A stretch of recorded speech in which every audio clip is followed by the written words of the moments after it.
मैं हूं गौरव Singhal from rapid labs. तो अब हम शुरू कर रहे हैं एक नई सीरीज। इस सीरीज में हम बात करेंगे बहुत सारे टॉपिक्स के बारे में, जिसमें हम बहुत सारी चीज़ों को कवर करेंगे। तो आज का हमारा जो टॉपिक रहेगा वो रहेगा ब्लड कलेक्शन के बारे में। तो इसके बारे में हमारे सामने मौजूद हैं मिस्टर सुशील शर्मा जी। तो ये हमारे सवालों के जवाब देंगे। अपनी इस सीरीज का नाम रहेगा question and answer with podcast.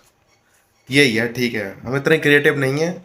तो पहला क्वेश्चन रहेगा हमारा आज की सीरीज का, what is the blood collection, और इसका आंसर देंगे हमारे सामने जो व्यक्तित्व बैठे हुए हैं वो। आपका हमारे चैनल पर दोस्तों स्वागत है। और इस सीरीज में हम आपसे बहुत सारे क्वेश्चंस के बारे में बात करना चाहते हैं। और नंबर ऑफ एग्जाम्स हैं, नंबर ऑफ स्टेट्स में लग रही है, तो उनमें ये क्वेश्चंस बहुत ज़्यादा आपके लिए लाभदायक होने वाले हैं। तो आपका जो पहला क्वेश्चन है वो क्या है? पहला क्वेश्चन क्या है आपका? What is blood collection? तो ब्लड कलेक्शन एक प्रकार की हमारी लेबोरेटरी का फर्स्ट स्टेप है।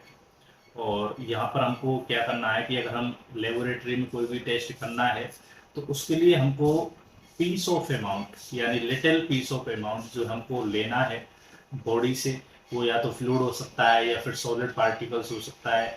तो उसको हम कहेंगे सैंपल। सैंपल के रूप में लेंगे उसको हम। और सैंपल जो है वो लिक्विड भी हो सकता है, सॉलिड भी हो सकता है। तो उस बेस पे हम देखते हैं कि जैसे ब्लड है, फ्लूइड्स हैं, तो वो लिक्विड वाले हैं, ठीक है।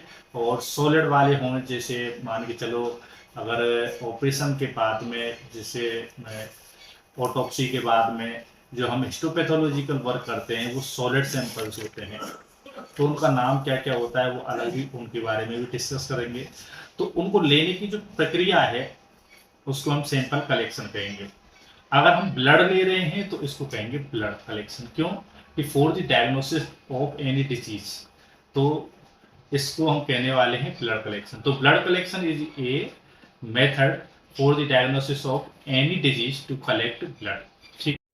अपना जो है अभी इन्होंने एक सवाल का जवाब तो इन्होंने दे दिया, लेकिन आगे बात आती है कि ब्लड कलेक्शन का मेथड क्या है, यानी कि टेक्निक्स ऑफ ब्लड कलेक्शन कितनी है, यानी कि क्या किस किस तरह से अपन ब्लड कलेक्ट कर सकते हैं।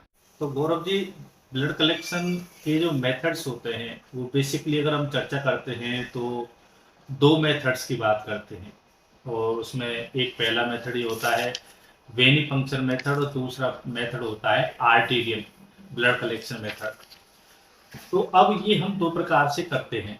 लेकिन अब क्या है कि जो वेनी पंक्चर मेथड है उसमें हम जो है इम्प्योर इम्प्योर जो ब्लड है उसको कलेक्ट कर रहे हैं। और जो आर्टीरियल ब्लड कलेक्शन मेथड्स है, तो ये जो हमारी आर्टरी हैं, ये दिख रही हैं, ये वाली, ये होती हैं हमारी आर्टरी। तो आर्टरी में प्योर ब्लड बहता है। तो आर्टरी के द्वारा भी हम वहाँ के ब्लड कलेक्शन से भी हम क्या करते हैं, टेस्ट करते हैं। तो ये दो प्रकार के मेथड्स होते हैं। और इन्हीं में ही अगर हम साइड भी कह सकते हैं या सब भी कह सकते हैं, कहीं कहीं बुक्स में आपको मिल जाएगा कि तीसरा मेथड के रूप में दिया हुआ होता है, जिसको हम कहते हैं कैपिलरी पंचर मेथड। तो कैपिलरी पंचर मेथड में हम क्या करते हैं, जैसे ये टिप है, फिंगर टिप है, टॉय की टिप है, ठीक है। टॉय टिप से लेते हैं, फिंगर टिप से लेते हैं, कई बार क्या होता है बेसिलरी स्किन से भी ले लेते हैं, ठीक है।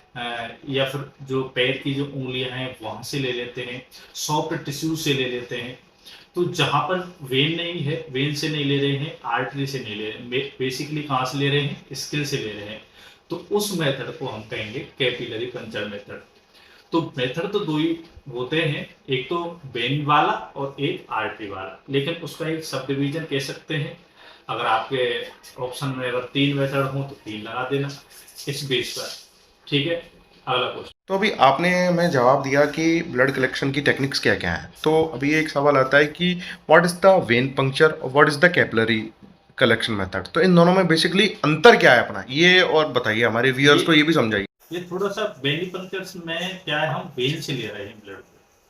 वेनी पंक्चर ब्लड कलेक्शन मेथड में वेन से ले रहे हैं। और कैपिलरी जो पंचर मेथड है उसे हम क्या कर रहे हैं, स्किन के सरफेस से ले रहे हैं, ठीक है। आर्टरी आर्टरी की अगर हम बात करते हैं तो आर्टरी वाला जो है, आर्टरी वाले हम क्या कर रहे हैं, आर्टरी है उसमें हम आर्टरी से ले रहे हैं। वेन पंक्चर में हम वेन से ले रहे हैं, और सरफेस से या स्किन से ले रहे हैं। तो वो क्या मेथड हो गया, वो मेथड हो गया capillary. Commonly used when for when puncture, मतलब अपन जो वेन यूज करेंगे वेन पंचर के लिए, वो मेनली कौन सी वेन रहेगी, मोस्टली कौन सी वेन का अपन यूज कर पाएंगे उसमें? मोस्ट ऑफ दी करते हैं वो वेन से कर रहे हैं, सिचुएशन के हिसाब से होती है, लेकिन जो मोस्टली जो करेक्ट आंसर ये रहेगा, वो रहेगा एंटी ट्यूबाइटल वेन से। अब एंटी ट्यूबाइटल वेन कौन सी होती है? एंटी ट्यूबाइटल वेन ये होती है, ये जो हमारा दोनों हाथों के बीच में जो गड्ढा होता है, इसको कहते हैं ट्यूबाइटल रीजन।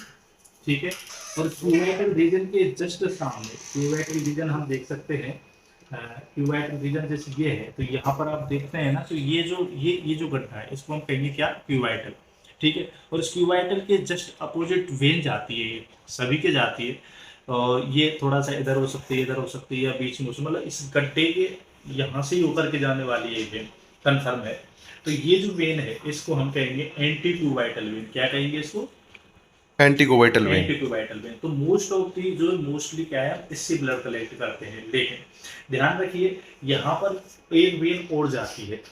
ठीक है, यहाँ पर भी एक वेन होकर के जाती है, तो ये इनको हम बेसिलरी वेन कहते हैं, बेसिलरी वेन कहते हैं। तो इनसे भी हम क्या है, सैंपल कलेक्ट कर सकते हैं, लेकिन 99% केसेज में या 97% केसेज में हम एंटी ट्यूबाइटल वेन से ही ब्लड कलेक्शन करते हैं, वेन पंक्चर मेथड में। ठीक है, तो आपका अगला। देखिए, इन्होंने बखूबी तरीके से हमारे काफ़ी सारे सवालों के जवाब दिए हैं। और अगला सवाल ये आता है कि फर्स्ट स्टेप क्या रहेगा ब्लड कलेक्शन के लिए? तो कलेक्शन का जो फर्स्ट स्टेप जो होता है ना, वो ये होता है कि आपको सबसे पहले पेशेंट का जो है ना रजिस्ट्रेशन करना होता है। ऐसा नहीं कि आप सीधा उसका ब्लड कलेक्शन करने लग गए, उसको सबसे पहले आपको पेशेंट का जो है रजिस्ट्रेशन करना होगा। जैसे हमारे पास ये रजिस्टर है, उसमें नाम लिखते हैं, फादर का नाम लिखते हैं, ठीक है, उसकी एज लिखते हैं, पहले कास्ट लिखी जाती, लेकिन आजकल कास्ट नहीं लिखी जाती है, मोबाइल नंबर लिखते हैं, आधार कार्ड नंबर लिखते हैं, और जैसे कोई स्पेशल टेस्ट होता है तो उसकी अगर कोई आईडी अगर उसके पास होती है तो उसको आईडी को लिखते हैं, रेफरल लिखते हैं कि किस डॉक्टर ने उसको रेफर रेफर किया किया है। है। और ऐसे बहुत सारी चीज़ें हैं, मतलब पहले हम पेशेंट का रजिस्ट्रेशन करेंगे। ब्लड कलेक्शन का सबसे पहला स्टेप रहेगा कि पेशेंट के बारे में रजिस्ट्रेशन करना।